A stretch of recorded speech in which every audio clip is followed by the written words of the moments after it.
방금 전에 소개받은 축산환경관리원 교육기술부 부장을 맡고 있는 한가범입니다. 저희 축산환경관리원 이름 들으시면 좀 생소하신 분도 없지 않아 있다고 하는데, 저희가 2015년부터 저희가 이제 기관인 설립을 해서 운영을 하고 있기 때문에 요새는 깨끗한 농장을 지정을 하고 사후 관리하는 기관으로 더 많이 알고 있는 걸로 저도 알고 있습니다. 근데 이제 일부에서는 저희가 합동점검반을 운영하기 때문에 그거에 관련해서 얘기도 하시지만, 저희가 이제 법상에 저희뿐 아니라 축평원 그리고 가축방역본부, 저희 관리원 이렇게 해서 그 이제 사용 밀도라든지 이런 것들을 점검하러 다니는 건데, 저희가 일반적으로 저희 권한은 그냥 점검하는 권한이지 그분들한테 해를 드리는 건 아니라는 거는 말씀을 좀 드리겠습니다. 제가 오늘 발표할 내용은 분뇨처리 관리 정부의 한 정책입니다. 이게 이제 농가의 대응 방향도 맨 마지막에 좀 써놨는데요. 우선 발표 순서는 축산업 현황 및 전망, 그리고 가축분뇨 발생 및 처리 현황, 그리고 가축분뇨 관련 주요 제도 변화, 정부 현 정책, 농가의 대응 전략, 이 순으로 발표를 하도록 하겠습니다. 그냥 간단하게 제 소개인데요. 앞서서 거기 내용에 포함이 되지 않은 사항이라서, 제가 예전에 이제 농협에서 좀 근무를 했었습니다. 농협에서 경제사업을 좀 10년 동안 하다가 축산환경관리원으로 왔는데, 전체적으로 이제 사료를 판매를 해보고, 그리고 저희 농협에 퇴비공장이 있어서 그 사항에 대해서 좀 알고 있는 게 있어서 이제 관리원에 와서 여러 가지 역할을 했는데요. 여기 보시면 악취관리 센터장도 해서 악취 부분에 있어서도 좀 전체적으로 이야기할 수 있게끔 좀 내용을 좀 만들었습니다. 우선 이 자료는 지금 드린 자료에도 포함이 되어 있는 자료인데요. 여기 보시면 돼지 사육 같은 경우에는 1950년에 비해서 56년도에 비해서 8.79개가 지금 늘어날 정도로 좀 양적으로 많이 늘어났습니다. 여기 보시는 바와 같이 사료, 배합 사료 같은 경우에는 128배가 좀 증가했는데요. 거의 대부분 이제 수입에 의존한다고 보시기 때문에 이 부분에 대해서도 앞서 이제 조진현 전무님이 좀 얘기했을 수도 있는데, 좀 자체적으로 그런 부분도 좀 이제 개선해 나가는 부분이 있어야 될 것 같고요. 여기 맨 마지막에 보면 육류 소비량이 이제 8.84배로 1인당 2020년도 기준에 연간 53.9kg 정도를 이제 소비를 하고 있습니다. 여기 보시면 중요한 게, 전체적으로 저희가 육류 소비량이 늘어나고 단백질 공급원으로서의 역할을 함에도 불구하고 많은 부분에 제약이 있던 부분을 좀 전에 이제 전무님이 아마 얘기를 해주셨는데, 저희도 마찬가지로 그런 부분을 해소를 하기 위한 노력들을 하고 있습니다. 근데 이제 갖춰줘야 될 부분에 있어서도 어느 정도 이제 그 부분에 맞춰서 환경적인 부분도 좀 감안을 해서 추진해야 되는 부분이기 때문에 그 내용도 좀 포함을 했고요. 여기 보시면은 농업 인구는 계속 감소하는 추세이기 때문에 여기도 이제 뒤에도 좀 써놨지만 액비를 살포하는 농경지 면적도 점점점 줄어들고 있다는 것은 현실적인 문제로 볼 수 있습니다. 지금 이거는 이제 사육도수 증가에 따라서 환경에 어느 정도 저희가 미치는 영향이 어느 정도 되는지에 대한 것들을 좀 써놨는데요. 여기 보시는 바와 같이 이제 사육도수는 계속 증가를 하고 있는 추세고요. 그에 맞춰가지고 가축 분뇨도 계속 늘어나는 추세입니다. 여기 보시면은 녹조 발생 원인으로 또 지목되기도 하고, 환경오염 기준을 초과해서 여러 가지 문제들로 되는데, 이 가축 분뇨 관련해서는 야적이나 적치 부분에 있어서 여기 안 하시겠지만 일부 농가들이 그렇게 상수원 보호구역이나 아니면은 하천 주변에 있는 이제 밭이나 아니면 농지 근처에다가 이렇게 쌓아놓고 비를 그냥 맞게 하시거든요. 그러다 보니까 그게 유입이 되는데, 저도 예전에 환경부에서 연구 용역 하는 걸 보고 지하수가 얼마큼 오염되는 거를 이제 한번 연구 용역 과제에 대해서 평가를 하러 간 적이 있었는데, 전체적으로 환경부에서는 무조건 오염원으로 보고 시작을 하기 때문에 이 부분에 있어서도 농가들에서도 지금 잘 해주고 계시는데, 일부 농가에서 적치나 야적을 할 경우에는 좀 얘기를 해주셔야 되는 부분이고요. 같이 그런 부분 때문에 여러 가지의 가축을 키우시는 분들이 피해를 입지 않게끔 같이 해주시면 좋을 것 같습니다. 수질, 토양, 대기 오염, 악취, 민원 증가가 계속되고 있는데 지금 여기 보시면 이제 축산악취 민원 발생 현황이 2016년부터 2020년까지가 지금 돼 있는데요. 전체 악취 민원에 지속적으로 지금 25% 2016년에 25.9%였다가 2020년에는 35.5%까지 증가를 했습니다. 제가 좀 우려되는 부분은 이 악취 문제가 전체 민원의 35%를 차지할 정도로 이렇게 높아져 있는데 언젠가는 누군가가 이 악취 부분에 있어서의 문제점을 제기를 하면 전체적인 축산 농가들 전체를 이제 다 여기에는 축산 시설이 포함이 되어 있거든요. 뭐 퇴비 공장이라든지 아니면 이제 공공 처리 시설, 공동 자원화 시설 뭐 이런 것들이 다 포함되어 있음에도 불구하고 이게 축산 악취 민원이라고 이제 분류가 돼서 35.5%를 차지하니까 제가 생각하기에는 나중에 누군가가 이 문제를 제기했을 때 저희가 어떻게 대처하고 있다는 것들을 제시를 하지 못하면 또 다른 문제를 또 야기할 수 있다는 생각이 들어서 이 부분에 있어서도 이제 뒤에 얘기를 좀 드리겠지만 다양하게 가축 분뇨에 대한 악취를 저감할 수 있는 방법들이 있거든요. 그런 부분들에 대해서도 관심을 가져주시는 게 좋을 것 같습니다.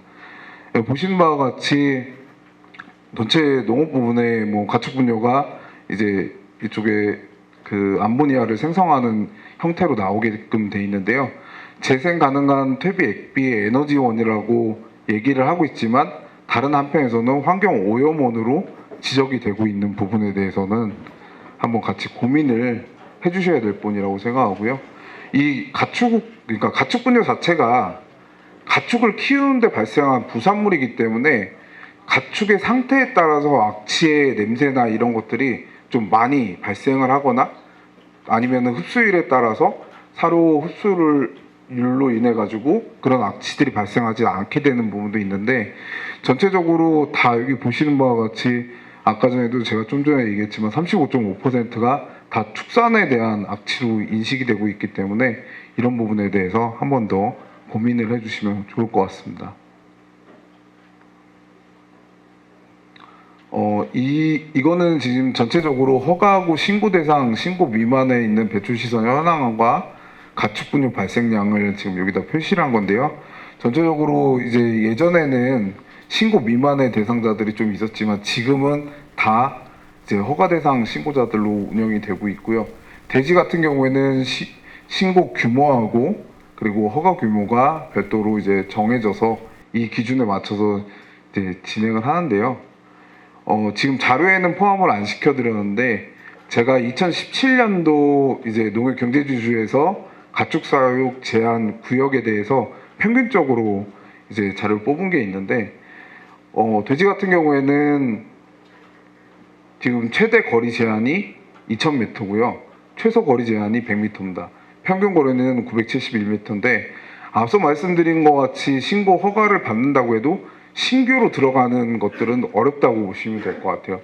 지금도 농가에서 뭐 농지에다가 전용을 해서 만드는 것도 이제 농가 수 2인에서 5인 농가 수가 직선거리로 있을 때는 이제 자체적으로 신규로 짓기가 어려운 부분이 있고 어디 지자체 같은 경우에는 제가 듣기로는 증축이나 개축을 할 때도 문제를 삼는다고 얘기를 들었거든요.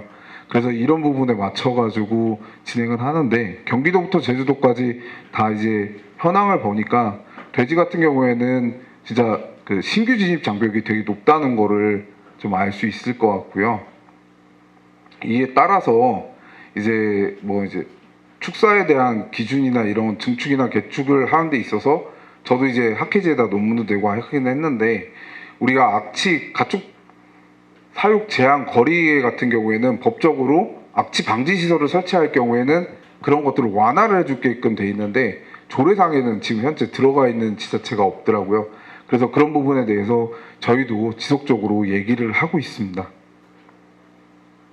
가축 분뇨 발생량 현황인데요.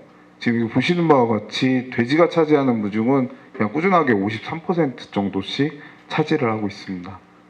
물론 이제 사육도수나 이런 것들은 한우가 많은데 한우 같은 경우에는 퇴비화가 거의 되고 있는 상황이고 나머지 이제 돼지 같은 경우는 퇴비, 액비 형태로 분뇨가 나오기 때문에 이렇게 차지하는 걸로 보시면 될 것 같습니다. 가축분뇨 발생 및 처리하는 방법에 있어서 뭐 저보다도 여기 계신 분들이 더 정확하게 아시고 지금도 실천하고 계시겠지만, 가축분뇨를 처리하는 데 있어서 이제 배출 시설에서 이제 가축분뇨 처리, 그리고 자원화 또는 방류하는 대로 이렇게 진행이 되는데요. 뒤에서 좀 설명을 또 드리겠지만, 이제 농가에서 배출되는 것들을 축산업자 처리시설, 자체 처리하는 게 저희는 비중이 70% 이상으로 저희가 통계청에서 발표한 거에 나와 있는데요. 농가에서 자체 처리하는 비중으로 나오는데, 퇴비와 액비와 그리고 가축분뇨 재활용 업체를 통해서는 바이오 가스와, 고체 연료는 지금 이제 시도를 하고 있는데 크게 이제 성과가 나지 않는 부분이지만 지속적으로 가축분뇨를 처리하는데 다양화를 하기 위해서 노력을 하고 있습니다. 그리고 정화 처리가 같이 기본적으로 들어가는 거고요. 그래서 자원이 됐을 때, 퇴비하고 액비가 됐을 때 농지에다 살포를 하고, 또 이제 일부 농가들에서도 이제 자기네들 농가가 공동자원화 시설, 에너지화 시설에다가 넣게 되면 가스가 발생하는 것 같고 전기를 발전 시설을 돌리시는 것들도 봤을 겁니다. 그에 맞춰가지고 에너지화 시설을 지금 운영을 하고 있고요.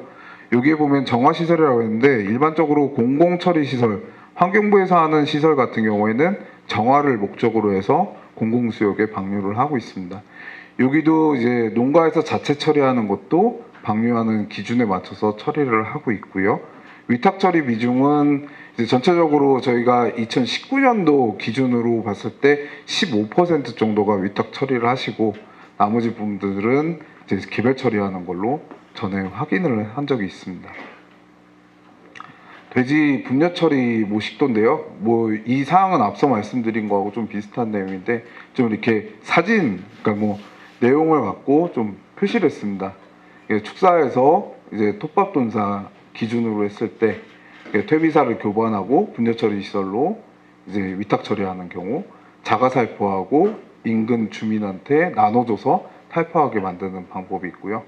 그리고 슬러리피트하고 스크래퍼 같은 경우에는 원수 저장소에 보관을 하셨다가 그 다음에 위탁 처리하거나 아니면 자체적으로 고액 분리하고 그다음에 액비화 시설을 거쳐서 살포하는 데도 아까 전에 이제 액비 유통센터라는 것들을 들었을 텐데요.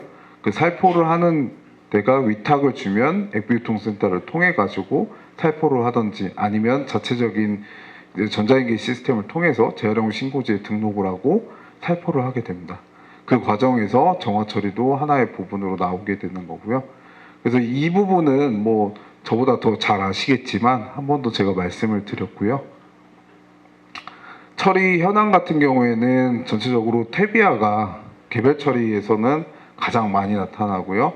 그리고 위탁 처리 같은 경우에는 재활용 신고업자를 통해서 공동자원화 시설이나 아니면은 일부 민간 퇴비장 뭐 이런 것들을 통해서 처리하는 게 53% 정도 되고요. 공공처리 시설 같은 경우에는 일부 이제 지자체마다 있는 데도 있고 없는 데도 있기 때문에 한 44% 정도를 차지하고 있습니다. 분뇨 처리 방법에 있어서는 앞서 이제 간략하게 좀 설명을 드렸던 부분인데, 정화 방법이 있고 바이오가스화, 고체 연료와 퇴비화, 액비화, 그리고 통계청 자료에 보면 태우시는 분도 있는 걸로 통계청에서 예전에 조사를 한 게 있었는데, 지금은 그러시는 분이 없는 걸로, 저희도 현장 나가보면 전혀 그런 게 없는데도 불구하고 이제 통계청에서는 표본수를 갖고 조사를 하다 보니까 그런 결과가 좀 나온 것도 있습니다. 정화 같은 경우에는 뭐 더 잘 아시겠지만 처리 공정 자체가 전처리에서 생물학적 처리를 해서 고도 처리하는 거, 오존이나 여과 등을 통해서 방류하는 방법이고요. 그리고 바이오가스화 시설 같은 경우에는 이제 선처리를 하고 현기성 소화를 시킨 다음에 가스가 발생하는 걸 포집해서 이제 발전 시설을 통해서 전기를 생산하게끔 만드는 겁니다. 그래서 맨 마지막에 나온 거를 현기성 소화액 같은 경우에는 현행 이제 법상으로는 다시 호기화를 시켜서 이제 액비를 살포하게끔 되어 있기 때문에 이런 부분도 저희도 계속 현기화되어 있는, 외국 같은 유럽 같은 데는 이제 현기성 소화액 그러니까 형기화돼 있는 액비를 이제 뿌릴 수 있게끔 해놨는데 국내에서는 아직 되지 않기 때문에 이거에 맞춰서 한 번 더 공정을 또 거치게 돼서 이제 호기화 시킨 다음에 정화 또는 액비화를 통해서 이제 하고 있습니다. 고체 연료화 같은 경우에는 제가 처음에 말씀드렸지만 아직 뭐 활성화되어 있는 건 아니지만 이제 전처리하고 그다음에 건조 선별 선형해서 2차 건조를 통해 가지고 농가에서 활용을 하는데 화력이나 이런 것들을 좀 이제 연료로 사용할 수 있게끔 만들어주는 역할을 하는데 이게 이제 온도가 가장 많이 올라가서 다이옥신이 발생하는 경우가 생기기 때문에 고체 연료화 할 때는 그거에 따른 연료를 이제 태울 수 있는 그런 시설들도 같이 만들어서 진행을 해야 됩니다. 태비화와 액비화는 뭐 저보다 더 잘 아시겠지만 태비화 같은 경우에는 수분 조절제를 이용해 가지고 발효 부숙한 다음에 그다음에 후부숙하고 선별 포장 살포하는 방법이고요. 그리고 액비화 같은 경우에도 발효 부숙, 액비화를 통해서 살포를 하는 단계로 보시면 될 것 같습니다. 이게 이제 지금은 이제 작년 2021년 3월 달부터 부습도 기준에 맞춰 가지고 논이나 밭에 나간 것들을 이제 확인을 하는데요. 부습도 기준에 맞춰 가지고 하는 부분이 좀 이제 정착이 어느 정도 많이 돼 있어서 지금 현재는 앞서 말씀드렸던 이제 적치나 방치 기준을 좀 이제 일부 농가에서만 하지 나머지 부분들은 부숙을 완전히 시켜서 배출하는 걸로 저희 기관에서도 현장에 나갈 때마다 확인하는데요. 그런 부분이 이제 해소가 된 걸로 보고 있습니다. 여기 보면 특징에 있어서 장점하고 단점을 좀 써놨는데요. 정화 같은 경우에는 단점 같은 경우에는 고농도 SS 유입에 따라서 부하 변동 시 처리 효율이 저하되는 부분이 있고요. 그리고 바이오가스 같은 경우는 초기 시설 투자비가 높습니다. 운전 전문성을 요구하는 부분이 있어서 여기에는 법상에서도 3명의 기술자들을 보유하게끔 해놓은 부분이 있는데 이런 부분을 좀 이제 해소를 하기 위해서 저희도 이제 기준이나 이런 것들을 완화시키기 위해서 좀 노력을 하고 있고요. 그리고 고체 연료화 같은 경우에는 현재 수요처가 많이 확보되어 있지 않은 부분이 있는데 거의 대부분 소우분을 갖고 고체 연료화를 하려고 하고 있는데 그 중에 이제 같이 들어가는 이제 분뇨들이 다 포함이 되기 때문에 분이 포함이 되기 때문에 그 부분에 맞춰서 이제 진행을 하는데 건조 시에 전체적으로 에너지에 대한 소모량이 좀 많이 발생을 하기 때문에 그 부분에 따라서 유지비가 좀 많이 발생하는 부분이 있고요. 퇴비화 같은 경우에는 소요 면적이 크고 악취가 이제 발생을 하게끔 되는데 이제 부숙을 시킬 때 교반을 하고 자체적으로 이제 뒤집어주고 하는 역할을 하실 때 이제 가장 악취가 많이 발생하게 되는데 그 부분에 있어서 이제 저희가 퇴비화 시설 같은 경우에는 밀폐화를 해주고 빗물이 안 들어가게끔 해달라는 요청을 많이 드리고 있는데 지금 뭐 다 잘하고 계셔서 그 부분에 대해서는 크게 문제되지 않지만 교반이나 이런 부분에 있어서 좀 악취가 발생할 수 있는 부분이 있고요. 그리고 액비 같은 경우에는 실적으로 살포하는 시기가 처음에 주고 작물이 시작되기 전에 먼저 주고 다음에 또 이제 줄 수 없는 상황이기 때문에 저장조를 확보를 해야 되는데 액비 저장조 같은 경우에는 고착 슬러지 같은 것들이 많이 쌓여 있는 부분이 있어서 오랫동안 이제 액비를 보관하거나 했을 경우에 그런 문제들도 있고요. 그리고 이제 뭐 퇴비 같은 경우에는 포장 단위가 20리터 기준으로 돼 있기 때문에 이동이 좀 편한데 액비 같은 경우에는 장고리 수송이 좀 불리한 점이 있습니다. 보시는 그림이 이제 가축분해 정화 시설에 이제 투입하는 원수인데요. 여기 원수 부분이 이제 공공처리 시설, 환경부에서 운영하는 공공처리 시설에서는 일부 SS 기준을 정해놓고 받지 않거나 아니면 농가에서 상등수만을 떠가는 경우도 있는데 농가에서 정화 처리를 하는 경우나 아니면 공동자원화 시설, 뭐 이제 공공처리 시설을 하는 방법은 다 이제 비슷하다고 보시면 될 것 같습니다.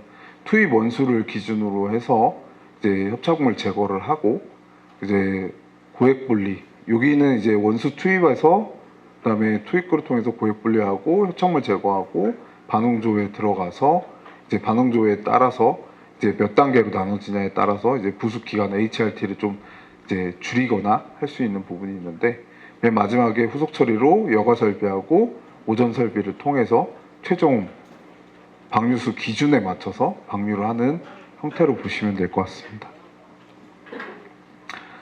바이오가스화 시설 같은 경우에는 투입 단계에서 이제 처리를 이제 받아 놓고 전처리의 방법이 있는데, 여기에서 일부 이제 에너지화 시설 같은 경우에는 아예 음식 폐기물을 받는 게 아니고 음식 물을 받아가지고 전체적으로 물하고 분뇨를 같이 넣어서 진행을 하는 데도 있고요. 근데 그 중에 이제 협착물을 무조건 제거를 하고 현기성 소화를 통해 가지고 이렇게 돼 있는 것도 있고 둥근 형태로 돼 있는 것도 있는데, 그 부분에 맞춰서 현기성 소화조를 통해서 이제 가스 저장소를 통해서 그다음 발전기를 돌리고요. 거기 나온 소화액은 아까 제가 말씀드린 바와 같이 현기성 소화액 같은 경우에는 별도로 뿌릴 수 없기 때문에 다시 호기화를 시킨다고 보시면 될 것 같습니다. 정화 처리 과정 중에 이제 뒷단의 방류 전 단계를 똑같이 진행을 하는 걸로 보시면 될 것 같고요. 고체 연료 아까 전에 에너지 이제 말리는데 에너지 비용이 많이 든다고 했는데, 그거에 맞춰 가지고 건조 시설 자체가 지금 여기 좀 예시로 심플하게 해놨는데 건조 단계가 앞쪽에 있거든요. 그래서 상품이 생산됐을 때 이런 형태로 펠렛화 시켜가지고 이제 사용을 할 수 있게끔 만들고 있습니다. 일부 이제 공동자원화 시설에서 시도는 하고 있는데 전체적으로 수요를 원하시는 분들이 많지 않기 때문에 그 부분에 대해서 좀 어려움을 겪고 있는 부분도 사실입니다. 퇴비화 같은 경우에는 지금 보시는 것과 같이 악취가 가장 많이 발생하는 게 교반인데요. 이게 이제 수분 조절제를 이용하는데 수분 조절제 톱밥 같은 경우에 가격이 너무 많이 올라서 이제 사용하기 좀 어렵다는 농가들도 많이 있는데요. 여기에 맞춰가지고 이제 수분 조절을 하고 발효를 통해 가지고 포장 반출하는 형태로 진행을 합니다. 액비화 시설 같은 경우에도 앞서 말씀 정화 처리 앞단에 있는 뒷단에 있는 걸 제외하고 이제 액비화를 시켜서 액비 살포 이제 재활용 신고지 전자레인지 시스템을 통해서 신고된 필지에다가 뿌리는 형태로 가고 있습니다. 이제 그 정책을 얘기를 하기 전에 가축 분뇨가 어떻게 처리되는지를 한번 말씀을 드렸고, 이제 가축 분뇨 관련 주요 제도 변화에 대해서 좀 말씀을 드리면, 오수 분뇨 및 축산 폐수 처리에 관한 법률이 1991년도에 제정이 됐습니다.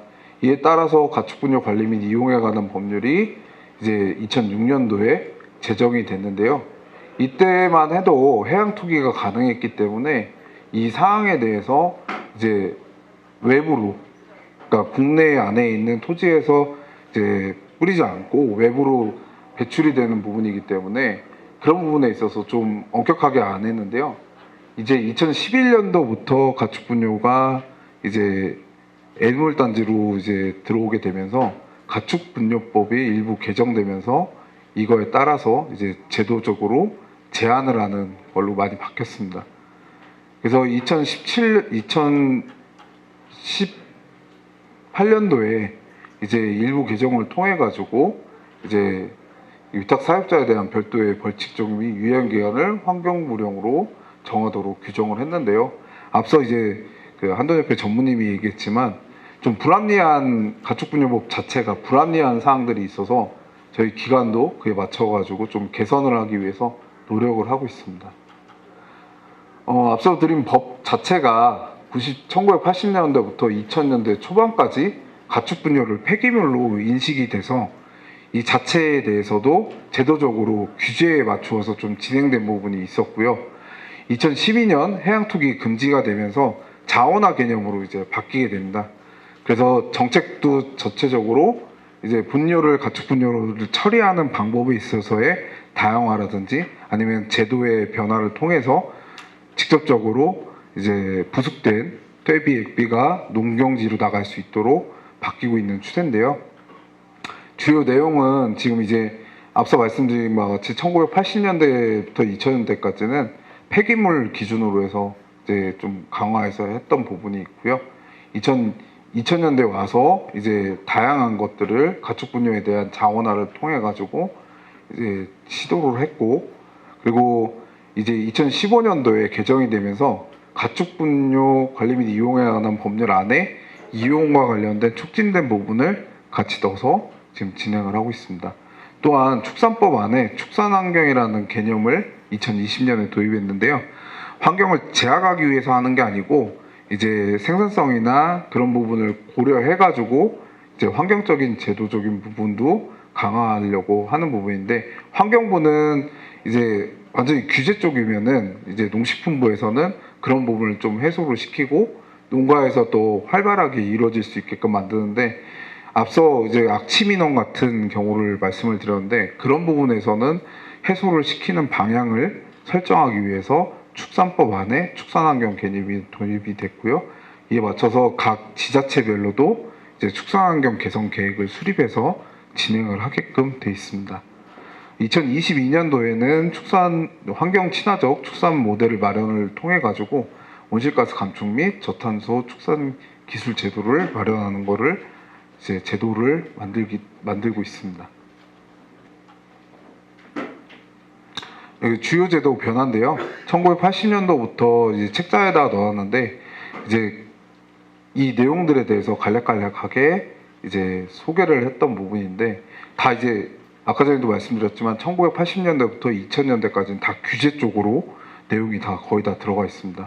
그리고 2010년도부터 가축 분뇨 관리에 대한 선진화 종합 대책이 수립되면서 12년도에 이거에 대해서 체계적으로 관리를 하겠다라는 목적을 갖고 2015년에 축산환경관리원이 설립이 됐고요. 그에 맞춰가지고 2022년도에는 축산법 안에 축산환경 개념을 도입하고 그에 따른 개선 정책을 수립해서 시행하고 있습니다. 이게 보시는 바와 같이 지금 책자에는 포함이 안 되어 있는데요. 부정적 관리 사례인데, 축사시설 내 축분을 보관하는 데 있어서 이제 빗물이 새들어오거나 이렇게 하는 부분이고, 인근 축분을 방치하는 경우, 그리고 이제 이쪽에도 마찬가지로 방치했던 부분, 하천변에 방치를 했던 부분, 그리고 퇴익비 기준 미달되는 미부숙 퇴비를 바깥으로 빼는 경우, 시설에 대한 미설치 미운영하는 거, 그리고 방류수 기준을 초과하거나 퇴익비 부정적 살포하는 사진인데요. 이거는 환경부에 의해서 이제 자료를 제가 예전에 만들었던 자료를 그냥 갖고 온 건데, 환경부에서는 지속적으로 이런 부분에 대해서 계속 얘기를 하고 있습니다. 규제에 대한 부분에 대해서 좀 더 어떻게 규제를 해서 이런 부분이 발생하지 않게끔 수질에 대한 오염원들을 차단하겠다는 계산으로 그런 것들을 지금 하고 있고요.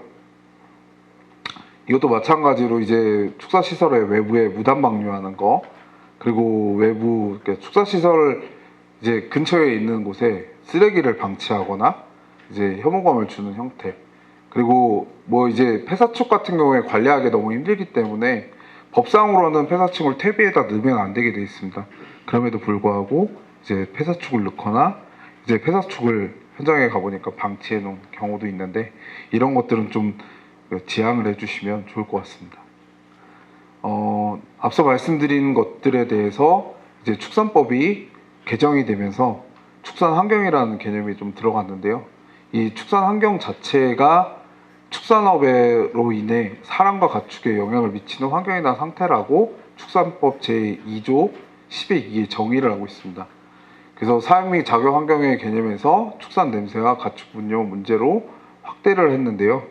아까 전에도 축산 악취 문제는 지속적으로 늘어나고 있기 때문에 이 부분까지 같이 포함을 했는데, 이제 축산과학원의 양찬범 원장님이 2021년도에 이제 논단을 내신 게 있는데, 이 환경이라는 부분이 상호관계에 있어서 좀 중요하다는 것 때문에 제가 여기다 표시를 해놨는데, 저도 마찬가지로 환경에 대한 부분이 개선이 되면 축산 농가에서도 생산성이 올라가는 부분이 있어서 좀 얘기를 해놨고요. 축사시설 관리 자체도 지금 이제 다들 뭐 이제 뭐 소독의 날 이런 걸로 해서 깨끗하게 관리하시는데, 이제 축사 내부를 가보면 뭐 거미줄이 이렇게 붙어 있고, 이제 밑에 관리를 안 해주셔가지고 돼지가 다 붙어 있고, 이제 축사가 오래됐지만 관리를 잘 해주셔가지고 좀 이제 깨끗하게 지금 관리하시고 계고, 또 악취 관리에 바이오 커튼을 이용해서 악취를 관리하시는 재래식 동사에서 하는 부분도 있고, 지금 요즘에 많이 이제 그 양돈 농가에 보급이 많이 되고 있는 걸로 알고 있는데, 컴포스트를 이용해 가지고 이제 발생하는 악취 저감 장치를 여기다 부착을 해서 컴포스트를 이용해서 지금 이제 퇴비를 말리는 경우도 있고요. 이제 농장 조경 같은 경우에도 많이 이제 다듬어서 외부에서 봤을 때 이 농가라는 이미지보다는 이제 좀 환경적으로 좀 그런 것들을 감안해서 축사 자체를 좀 이제 돋보이게 하는 부분도 이제 많이 이제 바꾸시고 계시더라고요.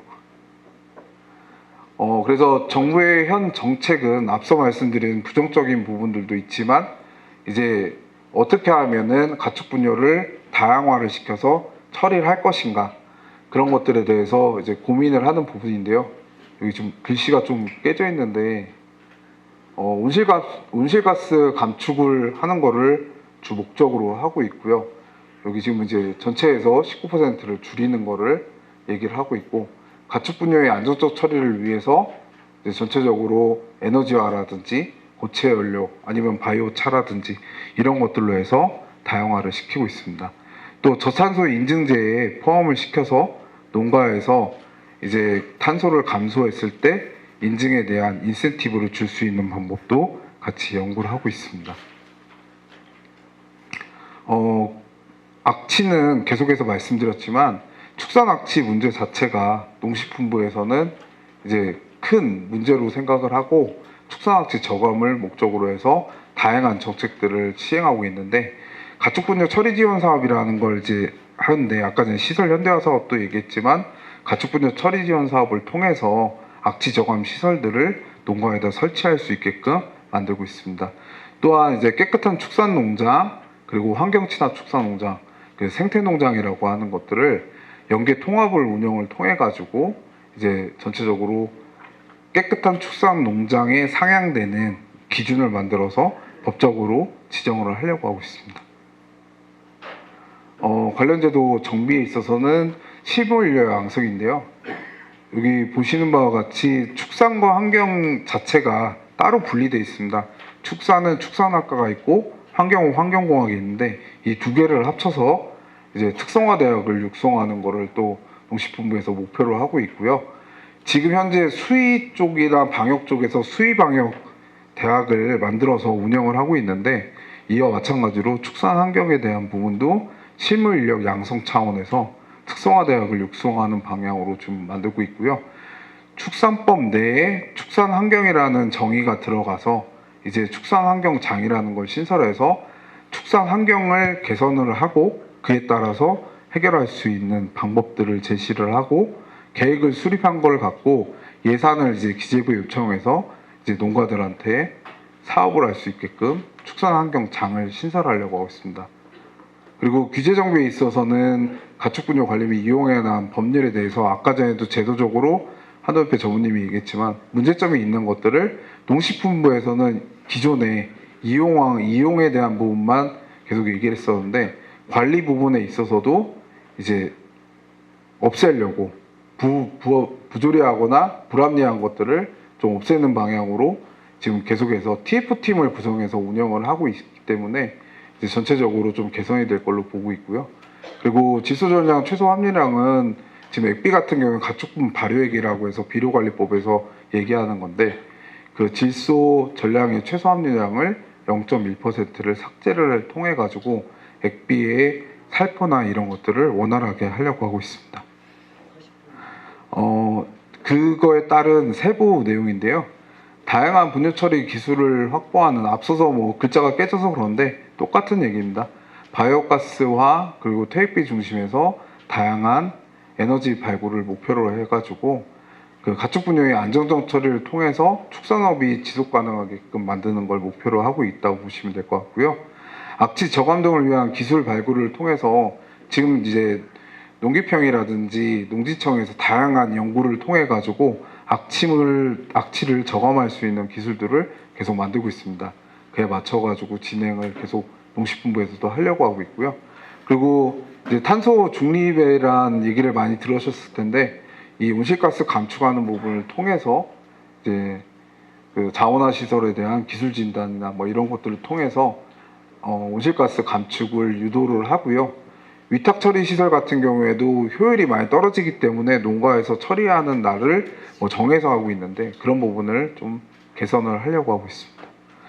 또 한 번 말씀드리지만 축산 분야 탄소 저감 인증호에서 사양 관리에 있어서도 저탄소 사양 관리, 분유 처리 등을 고려한 저탄소 축산물 인증, 앞서 말씀드린 저탄소 축산물 인증 제도를 좀 도입을 하려고 하고 있고요. 그에 따라서 온실가스 감축량을 좀 산정을 해서 농가들한테도 이제 축산을 하는 데 있어서 탄소를 저감시키고 있다. 이런 이미지를 같이 심으려고 하고 있습니다. 축산 악취는 뭐 계속해서 나오는 거지만 축산 악취에 있어서도 지역별로 특성이 다 있습니다. 뭐 돼지를 많이 키우는 지자체가 있고 한우를 많이 키우는 지자체도 있는데 그런 부분을 고려해서 지역별 맞춤형 축산 환경 개선 활동을 진행하려고 하고 있고요. 그리고 인증 농가에 대한 부분에 있어서도 이제 축산 환경 분야의 인증 제도에 대한 부분도 연계와 통합을 통해서 이제 축산업 생태계를 조성하려고 하고 있습니다. 그리고 국민 소통을 통해서 축산 악취에 대한 민원이나 이런 것들을 좀 긍정적인 걸로 우리가 이제 축산업을 지속을 해서 국민적 단백질 공급원으로서의 역할을 하고 있다는 것을 좀 인식하기 위해서 이런 부분에 있어서 국민에 대한 소통에 대한 부분도 공감대 형성으로 해서 홍보 같은 것도 많이 하고 있습니다. 현장에 필요한 정책 발굴이라고 해서 이제 예전에는 뭐 지금 계신 분들이 이제 생각할 때 탁상 행정 아니냐 뭐 이런 부분도 있었는데 그런 부분에 맞춰가지고 이제 진행했던 부분을 현장에 필요로 하는 정책 발굴을 통해 가지고 직접적으로 반영이 될 수 있게끔 또 농식품부에서 또 준비를 하고 있고요. 거기에 따라서 축산환경 빅데이터 구축을 통해서 올해 여기 실태조사를 다 아마 하셨을 텐데 실태조사를 해서 문제점을 찾아내려고 한 게 아니고 저희가 가축 분뇨가 발생하는 것을 이때까지 추정을 하고 있었습니다. 그래서 실제적으로 이게 얼마큼 발생하고 어떤 정책을 만들어야 되는지를 확인하기 위해서 실태조사를 통해서 빅데이터 구축을 통해서 지속적으로 축산환경 개선과 가축 분뇨의 적정 처리 다양화를 하기 위한 부분을 좀 이제 만들었고요. 교육 컨설팅 전문 기관으로서 이제 저희 축산환경 관리원도 있지만 다양하게 지자체 농업기술센터나 농업기술원에서도 같이 교육을 할 수 있게끔 프로그램 같은 것들도 계속 만들어내고 있습니다. 앞서서 전무님이 좀 얘기를 했는데 그 대체육 얘기를 했는데 육자를 이제 안 쓴다고 하는데 이제 미국 싱크탱크에서 이제 발표한 게 2030년까지 기존 축산업과 낙농업의 수요가 현재보다 70% 감소할 거라고 예측을 하고 있습니다. 앞서 말씀드린 정책들이나 이런 거는 전체적으로 이제 단백질 공급원으로서 지속 가능한 축산업을 하고 식량 안보에 대한 부분도 이제 해결할 수 있는 부분이라고 생각하는데 이제 이 대체육 같은 경우에는 지속적으로 이제 계속 얘기가 나올 거고 이에 맞춰 가지고 대기업들에서는 이것들을 시판하고 이제 소비자들이 먹을 때 어떤 반응을 하는지도 확인할 겁니다. 그래서 이제 이런 부분들로 인해서 이제 농가들의 입장에서는 좀 더 앞서서도 이제 전무님이 얘기했지만 좀 다양하게 이제 뭐 한돈을 키우는 데 있어서도 여러 가지 부분에 있어서도 좀 특성 있게 아니면은 소비자의 맞춤형으로 만들 수 있게끔 그렇게 하시는 것도 좋을 것 같습니다. 지금 이제 앞서 말씀드렸던 것들은 정책적으로 가축 분뇨를 어떻게 처리하는지 방법하고 지금 현재 농식품부에서 정책적으로 어떻게 대응하는지 그리고 좀 더 나은 가축 분뇨를 처리하는 데 있어서 다양한 방법들에 대해서 얘기를 했었는데 지금 이거는 이제 제가 이제 지금 미래 축산업의 문제점에 대해서 좀 써왔습니다. 구제역 등 가축 전염병으로 인해서 문제가 좀 많이 발생할 걸로 생각을 하고 있고요. 그리고 전에 이제 산란계 달걀에서 살충제 계란이라고 해서 문제가 많이 생겼는데 국민의 인지도 자체가 축산물 안전에 대한 부분에 대해서 되게 많이 신경 쓰고 있습니다. 그런 부분이 좀 더 얘기가 나올 것 같고요. 동물 부치 부분에서도 이제 계속해서 지속적으로 얘기 나오는 부분이어가지고 우리 이제 한돈 농가에서는 그 부분에서 적절하게 협회를 통해서 대응을 하고 계시지만 이런 부분에서도 고민을 한번 해줘야 되는 부분일 것 같고요. 뭐 가축 분열로 인해서 악취 문제, 수질 오염, 환경 피해 문제는 계속해서 발생을 하기 때문에 일부 농가에서 하는 것들도 같이 하지 못하게끔 얘기를 해주셔가면서 좀 이런 부분이 이 얘기가 안 나오는 쪽으로 하시면 좋을 것 같고요. 이제 FTA가 본격적으로 2026년도부터는 이제 대량으로 이제 관세가 철폐되면서 들어오게 되는 부분이 있는데 이제 경쟁력 부분에 있어서 어떻게 대응을 할 거냐 그런 것들에 대해서도 아까 전에 사료가 1956년에 비해서 128% 이상이 이제 배로 올라왔는데 저희 나라는 사료 자급 자체가 안 되기 때문에 그런 부분에 있어서 경쟁력을 어떻게 갖출 것인가 그런 것들도 고민을 좀 해봐야 될 부분이고요. 그리고 유통 구조의 비효율로 인해서 소비자 가격이 높게 형성되어 있는 부분 앞서 말씀드린 FTA하고 좀 뭐 비슷한 내용인데요. 그냥 경쟁력을 갖추는 데 있어서 어떻게 하면 좋을까라는 내용에 대해서 제가 문제점을 좀 제기를 했고요. 맨 밑에 보시면 뭐 사료 얘기는 좀 전에 얘기했던 것과 같이 이런 문제들로 인해서 축산업 자체가 위축될 수 있는 위기가 올 수 있다는 것을 말씀드리겠습니다. 그래서 지금 현재 그 농가들은 어떻게 했으면 좋을 것 같냐라는 내용에 대해서 이제 간략하게 말씀을 드리면 과거에는 이런 지금 지구 온난화 원인으로 환경 오염으로 지목이 돼 있고 양적 성장이 됐던 부분 그리고 항생제 오남용, 가축 분열 문제, 질병 문제, 사료비 문제, 동물 복지 문제, 인식 부족, 전통적 축산을 진행했던 부분이 있고 현재를 보면 온난화에 따른 생산성 저하 부분이 또 이제 당면한 과제로 나타나고요. 양적 성장의 내실화. 뭐 이제 어느 정도 이제 확장이 됐지만 8배 이상을 이제 양적으로 컸지만 이제 가축 분열이라든지 부산물 처리 그리고 그에 따라서 축산 환경이라는 부분, 시설에 대한 부분에 있어서도 좀 질적으로 내실화가 돼야 되는 부분이 있고 항생제에 대한 문제점들은 뭐 이미 다 인식을 하고 있는 부분인데 그 부분에 대해서 어떻게 해결할지 돼지의 세우기나 이런 부분을 어떻게 관리할지에 대한 부분 그리고 가축 분열은 지금 이제 폐기물에서 자원화 개념으로 도입이 됐기 때문에 이거에 대한 다양화 방법 그리고 질병 시스템의 정비, 사료 대체 자본화의 노력, 동물복지 문제의 중요성을 인식하고 전통적 수산에서 시스템식 수산을 통해 가지고 개선이 되는 방향으로 가겠습니다.